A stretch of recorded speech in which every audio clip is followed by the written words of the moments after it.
So what I think about Brian Mcknight saying that artists aren't being taken advantage of. They know what they're signing. They know what they're doing. What do I think about what he's saying?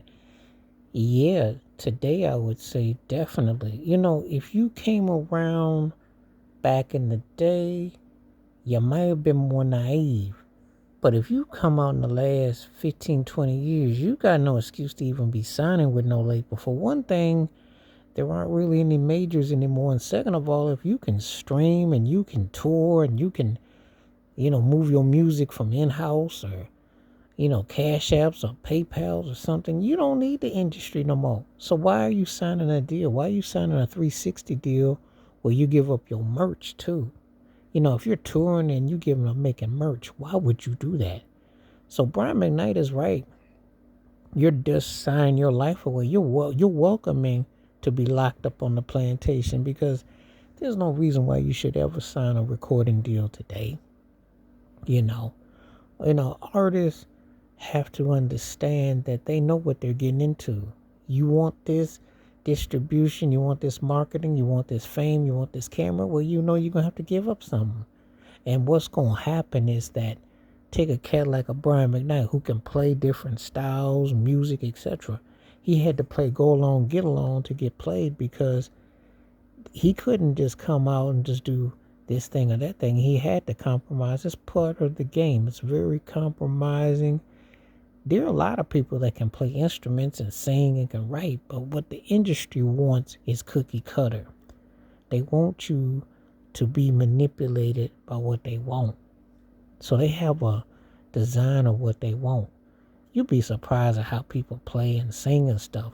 I remember one time I saw Whitney Houston behind a piano playing and Tony Braxton on piano playing, and Braxton could rap.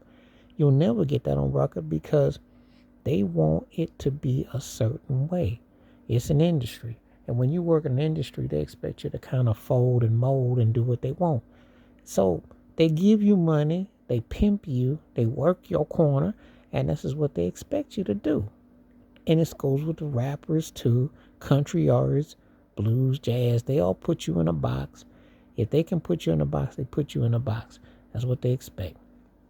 So when you hear people talking about how these labels getting over on them, where you been the last 15, 20 years? You no longer have to depend on no MTV or no BET. You can watch, you can stream. Now the hustle with streaming is that's one of the worst rackets ever. But again, if you know how to tour and you've got you some merch and you can build your nest, you never need the industry no more. You don't need it. So why are you getting a hustle?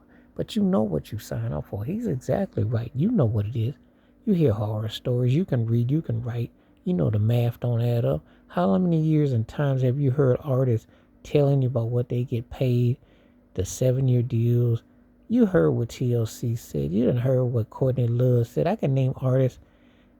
Listen, everybody went through it.